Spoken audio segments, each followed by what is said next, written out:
Hey guys, what's up? Eric here. E neste vídeo a gente vai falar sobre algo que muita gente está fazendo, que é o home office, né? A gente pode começar sobre a pronúncia desta palavra, deste substantivo.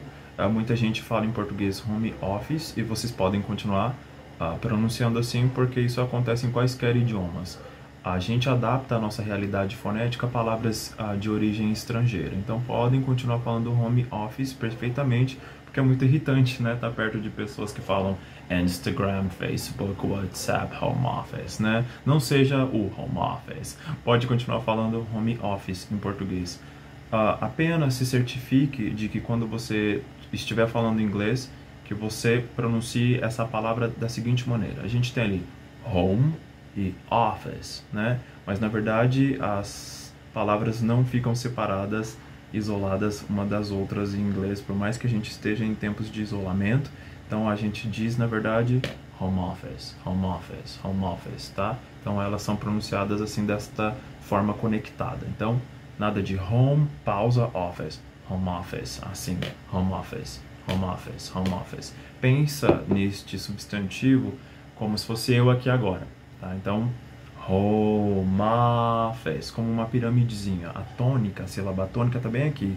Home office, home office, home office. Vamos então nos debruçar sobre o significado desse substantivo. Então, se você pensa que home office é home office em inglês, você está enganado. Assim como você está equivocado se você pensa que pendrive em inglês é pendrive e que notebook em inglês é notebook. Então, vamos por partes. O home office, se você vai para a definição lá do Cambridge Online Dictionary, você vai ver que é um escritório dentro da sua casa. Então, isso me lembra também o espanhol. A palavra office significa escritório em inglês. A palavra oficina, no espanhol, também significa escritório. Então, trata-se de um falso cognato. Então, home office. Home office vai ser o escritório dentro da sua casa ali, no qual você trabalha.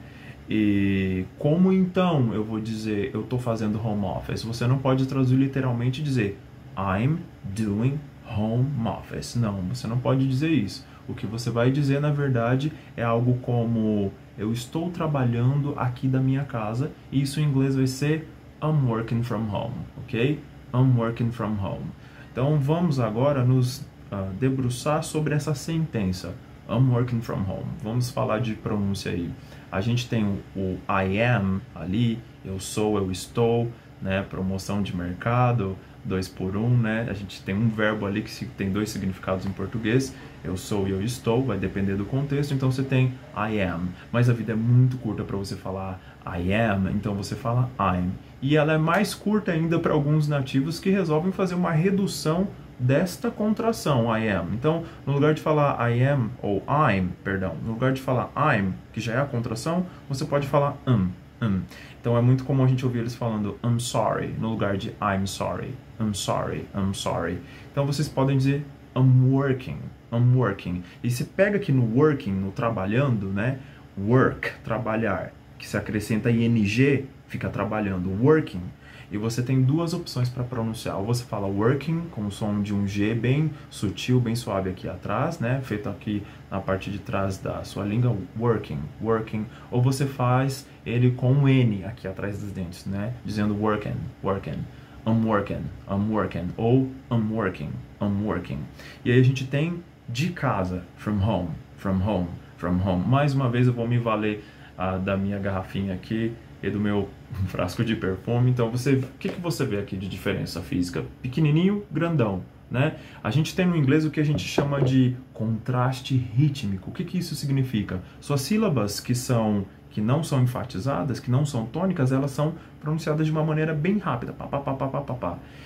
Você vem dessa categoria chamada de function words, tá? Pesquise mais sobre isso. Então, from não pode ser pronunciada desse jeito, com todo esse tempo from, desse jeito. Muitos brasileiros dizem from por causa da interferência, né, visual, e o que eu costumo dizer é aprenda inglês com os ouvidos e não apenas com os olhos, né? Porque você vê ali e você sofre essa interferência visual de ver F-R-O-M, aí você fala from, mas na verdade é from, e bem rápido, tá? Então a gente tem aqui from, e esse aqui é um substantivo, né? Home. E aí você fala from home, from home, from home, from home. Ó, curto grande, curto grande, curto grande, pequeno grande, pequeno grande, pequeno grande. Então é from home, from home. E aí certifique-se, né, de seduzir o seu crush, né, com som bilabial, tá bom? A gente não fala from home, não, é from home, from home, from home, tá bom? Então os lábios têm que romanticamente se tocarem para você produzir o som dessas duas palavras, from home, from home, from home, tá? Então tem ali from e depois home, from home. E aí vocês percebem que a minha entonação meio que cai na última palavra, e eu tô falando assim lá na última palavra, eu tô falando home, home, home, no lugar de home, assim. Por quê? Isso acontece muito no inglês, a gente chama isso de efeito pipoca, né? Você estoura a pipoca, pá, e depois, entendeu? Vai perdendo meio que a energia nas últimas palavras de uma afirmação, de uma negação. Isso ocorre muito no inglês. Então, I'm working from home. I'm working from home, tá? Então eu tenho ali esse contraste rítmico, né? I'm working from home. Eu tô fazendo home office, vai ser I'm working from home, tá bom?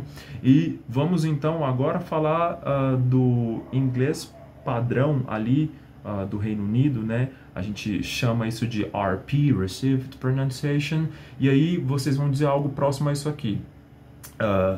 I'm working from home, tá? Então a gente tem ali no lugar de working com esse R retroflexo, né, que a gente chama aqui de R caipira, mas na linguística a gente chama de R retroflexo, tá? Então, por que retroflexo? Porque sua língua faz uma flexão para trás, working. Assim a gente faz no inglês americano, working, mas no britânico a gente joga esse R fora e fala walking, walking. Então vocês podem, no que um americano diz car, carro, o britânico diz car. O que um americano, por exemplo, diz door, porta, o britânico diz door. Então, menina em inglês americano, girl. No inglês britânico, girl, tá? Então ali, no lugar de working, vocês vão dizer working. I'm working. Eu estou trabalhando aí from home. E aí percebam a diferença do home, do americano, e home, do britânico. Home. Então, toda vez que vocês tiverem esse ditongo no inglês britânico, ou, a gente diz, na verdade, eu. Então, por exemplo, vai, no inglês americano, diria go. No britânico, go, ok? Então, ou tão, a gente diz so no americano e so no britânico. A gente diz, por exemplo, não no inglês americano, no. E no britânico, no. Então, a gente diz eu, assim, tá? Então, I'm working from home, assim que vai soar no inglês britânico, tá? E talvez você fazendo seu home office aí, você esteja usando pendrive e notebook. É bom saber que pendrive em inglês não é pendrive. Tem 3 jeitos de falar isso, eu vou ensinar apenas 2 aqui. Um deles é memory stick, tá? E mais uma vez a gente tem memory e depois stick, mas a gente junta tudo e fala memory stick. E aí a gente tem flash drive, que eu prefiro chamar assim, flash drive. Bem fácil, mas nada de pendrive. E o notebook que a gente, né, esse computador aí, a gente não fala notebook no inglês. Notebook, para um nativo de língua inglesa, vai significar caderno. O que a gente diz, então? Laptop. Entendeu? Então, acho que é isso o básico que vocês podem saber sobre o home office. E, I'm working from home. What about you guys? Are you guys working from home? Vocês estão fazendo home office também? E é isso, espero que tenham gostado do vídeo e aprendido alguma coisa aqui. E nos vemos no próximo vídeo. Bye bye.